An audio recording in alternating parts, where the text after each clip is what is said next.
बेला गांव में सुखदेव सेठ का चिकन बिरयानी का ढाबा था। वैसे उसकी बिरयानी में कोई खास दम नहीं था, पर क्योंकि गांव में खाने की एक ही जगह थी, इसलिए लोगों को वहां मजबूरी में खाना पड़ता था।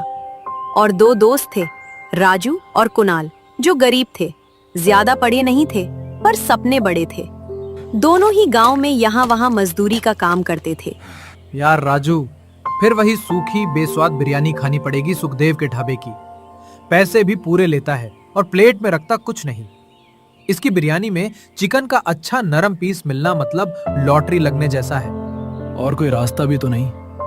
पूरे गांव में बस वही एक ढाबा है, मजबूरी है। दोनों ढाबे पर जाकर बिरयानी खाने लगते हैं।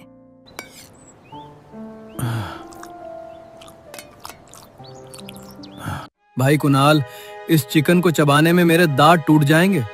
हाँ यार, और चावल तो देख, जैसे कल के बासी हो। कोई स्वाद नहीं, कोई महक नहीं। और देख, एक प्लेट के 47 रुपए। लूट मचा के रखी है। इतना महंगा कोई बेचता है भला?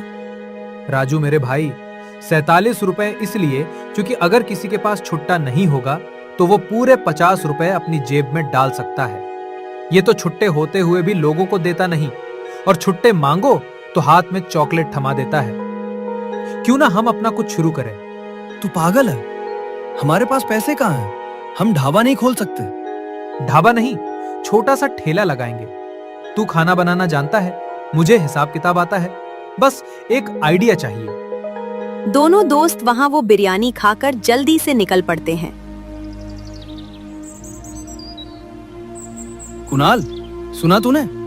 बूढ़े शर्मा जी कल कह रहे थे कि शहर में नूडल्स बहुत चल रहे हैं। बच्चों से लेकर बूढ़ों तक सब खा रहे हैं। हाँ, पर हमारे गांव में तो सिर्फ बिरयानी चलती है, नूडल्स कौन खाएगा? तभी राजू का रसोइया दिमाग चल पड़ता है। और अगर हम दोनों को मिला दे तो? मतलब? नूडल और चिकन बिरयानी एक साथ। कुणाल राजू को गौर से देखने लगता है। ठीक है, तू अच्छा रसोइया है तो करके देखते हैं ये भी। कुणाल राजू को अपने घर ले जाता है। कुणाल के घर कुछ सामान मौजूद था जिससे वो चिकन बिरयानी बना सकते थे। उन्होंने अपने घर की मुर्गी का ही इस्तेमाल किया इस डिश को बनाने में। घर की मुर्गी को अच्छे से साफ किया है और माँ से मसाले भी ले लिए। पर ये नूडल्स का क्या करें? घर में गेहूं का आटा तो होगा ना? हाँ होगा। तो बस बाकी नूडल्स का मैं देख लूंगा। नूडल बनाने के लिए हम सबसे पहले आटे में थोड़ा नमक, थोड़ा तेल और थोड़ा गर्म पानी डाल देंगे। बाद में इस आटे को अच्छे से गूंथ लेंगे। 20 मिनट के लिए रख देंगे। थोड़ी देर बाद रोटी की तरह बेलकर इसे छोटे छोटे टुकड़े में काट देंगे और बाद में 3 से 4 मिनट तक इसे गर्म पानी में उबाल देंगे। और हमारा नूडल तैयार है, और वो भी बिना किसी मैदे के। सेहत के लिए बिल्कुल अच्छा। वाह राजू, तू तो बहुत टैलेंटेड है यार। तुझे तो शेफ होना चाहिए था। कुछ नहीं यार, ये तो बस, तुझे तो पता है, जब से मेरे पिताजी गए हैं, माँ घर में अक्सर बीमार रहती है और गुड़िया छोटी है, तो खाना मुझे ही बनाना पड़ता है। तो सीख लिए हैं ये सब चीजें। हाँ यार, पर सच में ऐसा कुछ बनाने के लिए दिल से लगन भी तो चाहिए, और तुझमें वो साफ नजर आती है मेरे भाई। ठीक है, पहले चिकन को अच्छे मसाले में मैरिनेट करते हैं। मेरी माँ का पुराना तरीका है। दही, हल्दी, लाल मिर्च और थोड़ा गरम मसाला। वाह, महक तो अभी से आने लगी। राजू पकाता है, नूडल्स अलग उबालता है, प्याज सुनहरा तलता है, चिकन को नरम होने तक पकाता है और हर चीज को चावल के साथ परत दर परत लगाता है। ले, चख पहले। कुणाल पहला निवाला लेता है। अरे ये तो लाजवाब है। नूडल्स सॉफ्ट, चिकन जूसी, चावल खिले खिले और मसाला एकदम जानदार। बस थोड़ी मेहनत की है। राजू, ये चलेगी, ये बहुत चलेगी। अब हमें बस एक ठेला चाहिए। दोनों दोस्त योजना बनाने लगते हैं। देख, मेरे पास थोड़ी बचत है। एक छोटी सी गाड़ी बनवा सकते हैं। बर्तन, मसाले, कच्चा माल मैं लगा दूंगा। लेकिन कुणाल, मेरे पास तो कुछ है नहीं। तू पागल है क्या?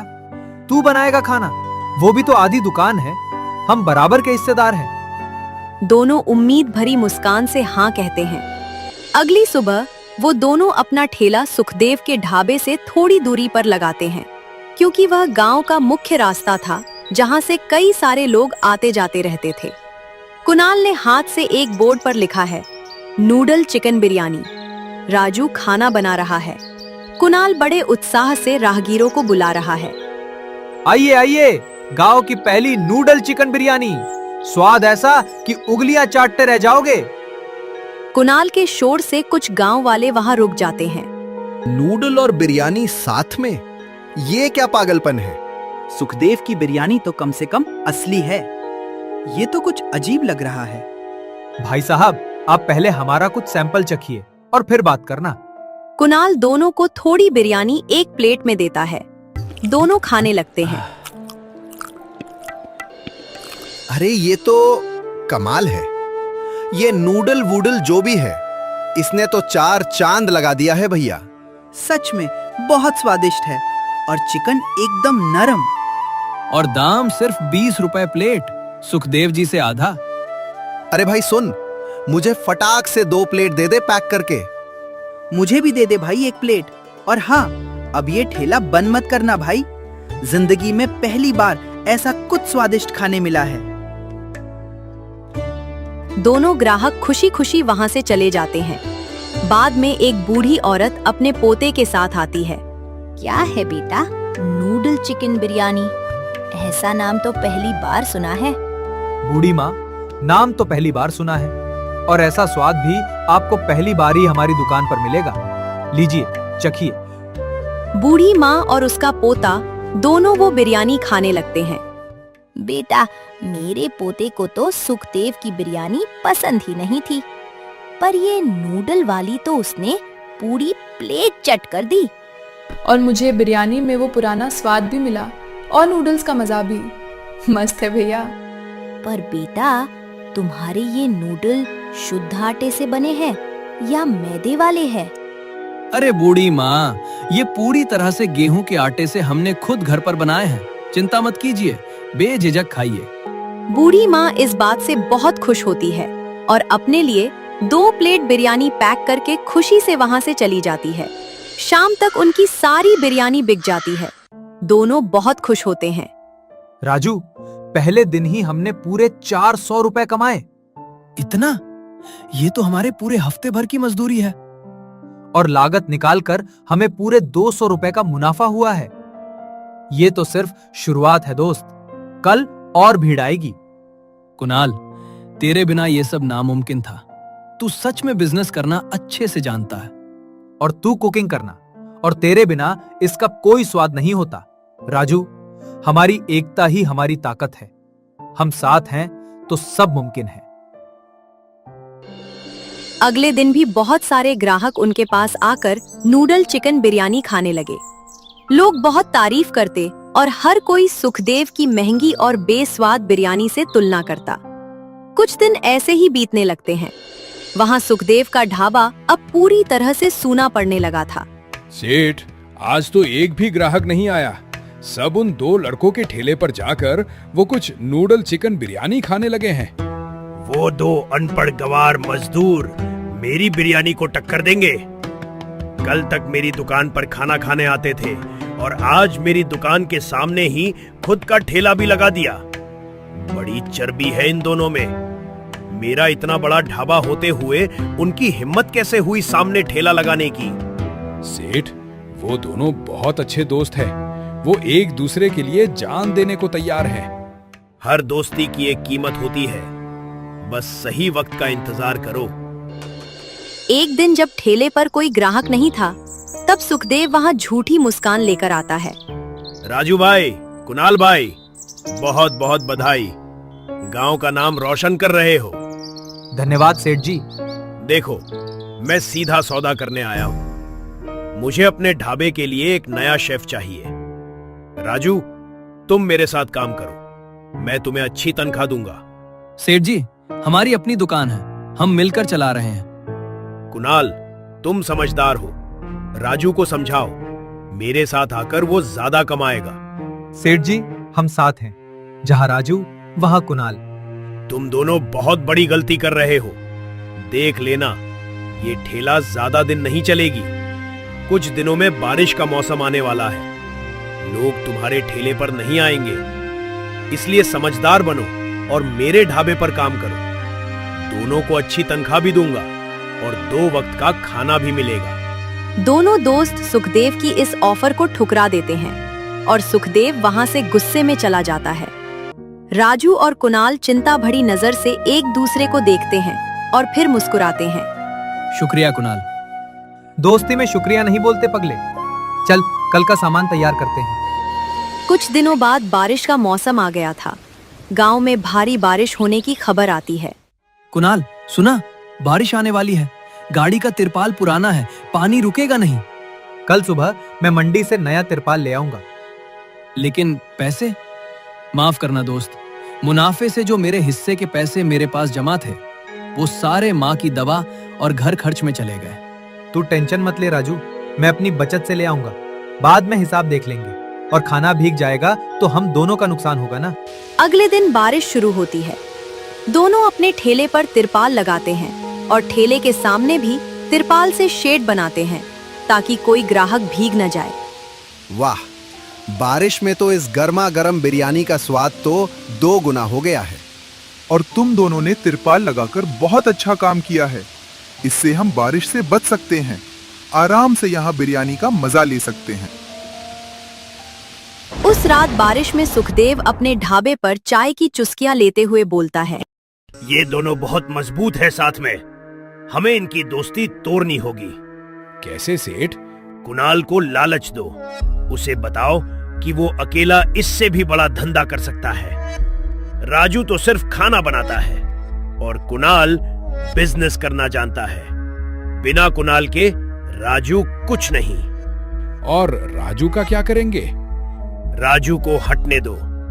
कुणाल जब मेरे साथ आएगा तो मैं उसे असली पैसा और सफलता दिखाऊंगा। बाद में राजू अपने आप हार मान लेगा।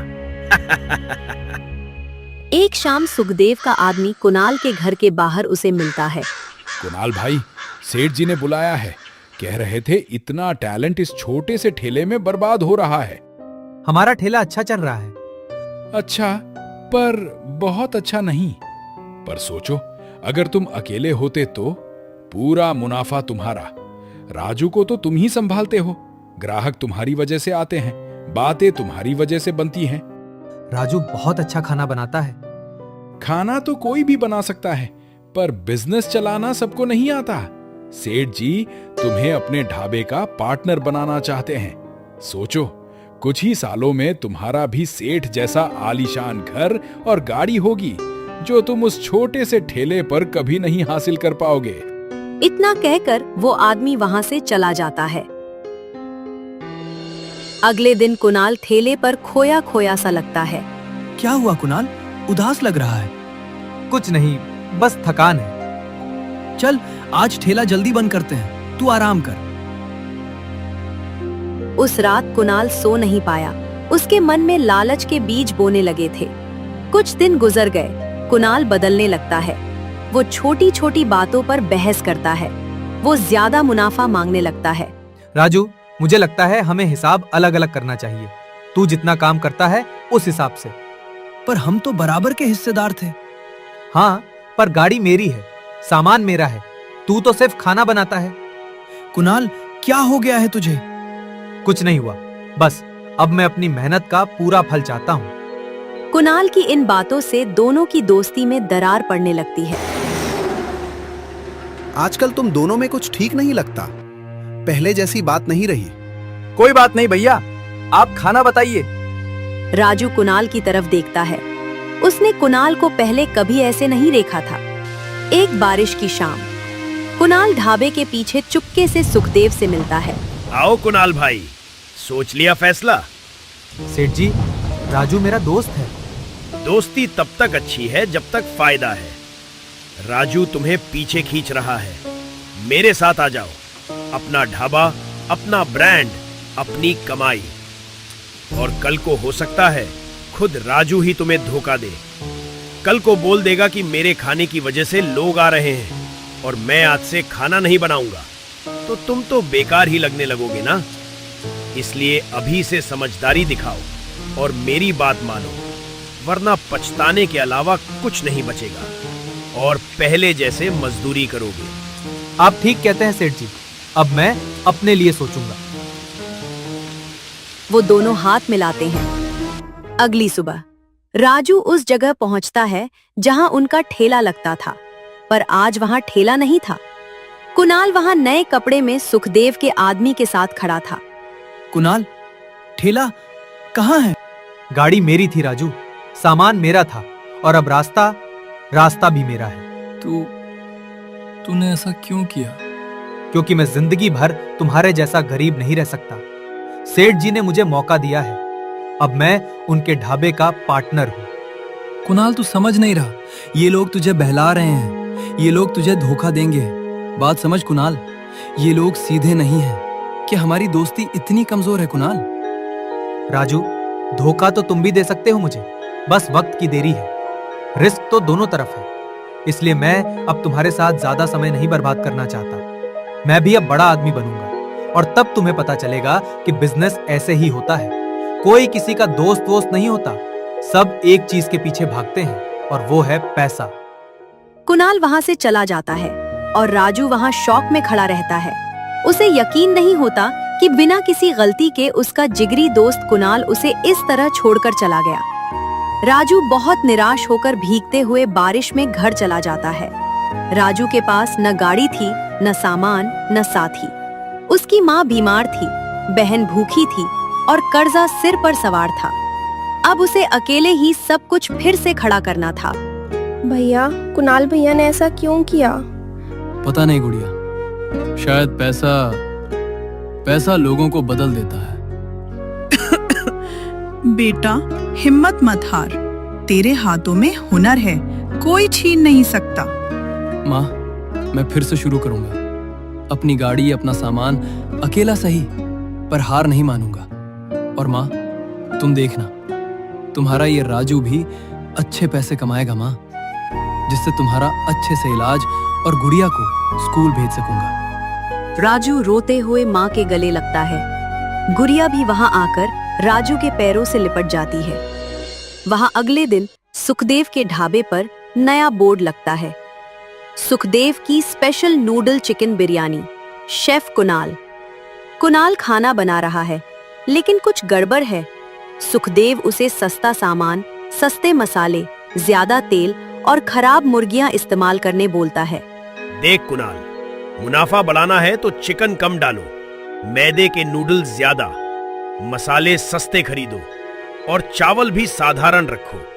लोगों को फर्क नहीं पड़ेगा, वो तो बस अपना पेट भरने आते हैं। लेकिन सेठ जी, स्वाद की चिंता मत करो, लोग मजबूरी में खाएंगे। अब कोई और दुकान है नहीं गांव में, और दिन में इस सड़क से कई सारे लोग जाते हैं, किसी को कोई फर्क नहीं पड़ेगा। और अगर तू कहता है तो हम स्वाद के लिए शहर से स्पेशल सॉस भी साथ में दे देंगे, फिर तो कोई चिंता ही नहीं रहेगी ना। ठीक है सेठ जी, ये बिजनेस बढ़ाने का बहुत अच्छा आइडिया है। एक ग्राहक उस ढाबे पर नई नूडल चिकन बिरयानी खाने आता है। कुणाल उसे वही सस्ती नूडल बिरयानी देता है। ये क्या कुणाल भाई, पहले जैसा स्वाद नहीं है। चिकन सूखा, नूडल ज्यादा और मसाला फीका। सॉरी भाई, आज थोड़ी जल्दी में था। और दाम 40 रुपए, पहले तो 20 की प्लेट थी तुम्हारी। अब नई दुकान है तो खर्चा ज्यादा है, और ये बारिश के मौसम में तो सामान भी कितना महंगा मिलता है ना, तो थोड़े दिन लगेंगे चीजें नॉर्मल होने में। आप चिंता ना करें, रोज आपको ये स्वाद और बेहतरीन मिलेगा। वो ग्राहक पूरे पैसे देता है और निराश होकर वहां से चला जाता है। पर कुणाल के चेहरे पर वो पहले जैसी मुस्कान नहीं आती जो राजू के साथ ठेले पर आती थी। कुछ दिन कुणाल अपने दिमाग से सेठ का ढाबा बहुत अच्छे से चलाने लगता है। हल्की सी बारिश हो रही है। वहां राजू पुराने लकड़ी के टुकड़े इकट्ठा करके एक ठेला बनाने की कोशिश करता है। गुड़िया वहां घर की छत के नीचे कील पकड़कर खड़ी है और माँ घर के अंदर से देख रही है। भैया, ये गाड़ी तो बहुत छोटी है। छोटी सही, पर अपनी है गुड़िया, किसी का एहसान नहीं। बेटा, तेरे पास पैसे नहीं हैं, सामान कैसे खरीदेगा? माँ, मैंने कुछ दिन मजदूरी की है। थोड़ा आटा लिया, थोड़ा चिकन, गेहूं का आटा लाया हूँ। सब खुद बनाऊंगा। सस्ता पड़ेगा और सेहतमंद भी। राजू दिन रात काम करता है। वो हाथ से गेहूं के नूडल्स बनाता है, अच्छे चावल चुनता है और पास की मुर्गी फार्म से ताजा चिकन खरीदता है। राजू की नई गाड़ी तैयार है, बहुत छोटी और सादी, और वो अपना ठेला उसी जगह लगाता है जहां वो पहले लगाता था। आइए आइए, राजू की स्पेशल नूडल चिकन बिरयानी। शुद्ध गेहूं के नूडल्स, ताजा चिकन और माँ के हाथ का मसाला। कुछ पुराने ग्राहक वहां आते हैं। अरे राजू, तू अकेला? और कुणाल वहां सेठ के ढाबे पर क्या कर रहा है? और ये ठेला भी दूसरा लग रहा है। मैंने कुणाल के ढाबे पर बिरयानी खाई, पर कुछ खास स्वाद नहीं आया। वो कुछ नहीं काका, कुणाल बस अपनी किस्मत आजमा रहा है। वो अपना रास्ता देख रहा है, मैं अपना। आइए, आप बिरयानी खाइए। ठीक है, दे दो एक प्लेट। वो आदमी बिरयानी खाने लगता है। अरे, ये तो उससे भी अच्छा है। नूडल्स में अलग ही ताजगी है। हाँ काका, मैंने गेहूं के नूडल्स बनाए हैं। पेट के लिए हल्के और स्वाद में लाजवाब। और दाम? वही 20 रुपए प्लेट। सबको खिला सकूं, बस यही चाहता हूँ।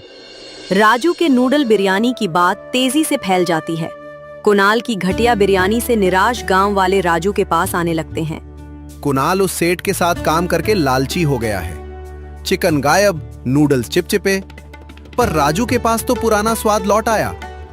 शुक्रिया भाई, मैं कभी अपने खाने से समझौता नहीं करूंगा। कुछ दिन ऐसे ही बीतने लगते हैं, पर अब जब से राजू अपना ठेला खोलता है, कुणाल के ढाबे से लोग कम होने लगते हैं। कुणाल फंस चुका है। उसे एहसास होता है कि उसने भयानक गलती की है। उस रात बारिश और तेज हो जाती है। गांव में कई जगह पानी भर जाता है। अगली सुबह राजू अपने ठेले पर आता है। हर जगह कीचड़ हो गया था। वो देखता है कि बारिश में उसका ठेला पूरा भीग गया है और ठेले पर रखा सामान भी भीग रहा है और उसे अपने ठेले को वहां से हटाने की जरूरत है। बारिश और ज्यादा बढ़ने लगती है। तभी वहां एक गांव का आदमी भागता हुआ आता है। राजू बेटा, यहाँ से चल जल्दी। गांव के सभी लोग ऊपरी हिस्से में जा रहे हैं। निचले भाग में नदी के बाढ़ का पानी घुस आया है। जल्दी कर, वरना भारी नुकसान हो जाएगा। काका, आपको तो मेरा घर पता है ना। आप मेरी माँ और बहन को अपने साथ ले जाइए। मैं ठेला लेकर आता हूँ पीछे से। ठीक है बेटा, मैं उन्हें अपने साथ ले जाता हूँ, पर तू जल्दी कर, वरना ठेला भी बह जाएगा। वो आदमी वहां से चला जाता है। देखते ही देखते बाढ़ का पानी ठेले की जगह आ जाता है। बारिश के वजह से सब जगह कीचड़ हो गया था। राजू अकेला गाड़ी को पहाड़ी की ओर धकेलने लगता है। गाड़ी का पहिया कीचड़ में फंस जाता है। कुछ गांव वाले ये देखकर रुकते हैं। ये लड़का पागल है, अपनी जान जोखिम में डाल रहा है, पर इसकी बिरयानी का कोई जवाब नहीं। पागल नहीं, मेहनती है। चलो इसकी मदद करते हैं। सुखदेव तो मोटा मुनाफा कमाता है, पर राजू के वजह से ही हम सब आज तक अच्छा खाना कम दाम में खाते आए हैं। चलो इसकी मदद करते हैं। कई लोग मिलकर ठेले को कीचड़ से निकालने की कोशिश करने लगते हैं। कुणाल वहां ढाबे से देखने लगता है। ढाबा थोड़ी ऊंचाई पर था, इसलिए वहां अब तक पानी नहीं पहुंचा था। कुणाल को राजू की मेहनत देखकर अपने किए पर पछतावा होने लगता है। मैंने ये क्या कर दिया? राजू अकेला है और मैंने उसे पैसों के लिए छोड़ दिया। क्या बड़बड़ा रहा है?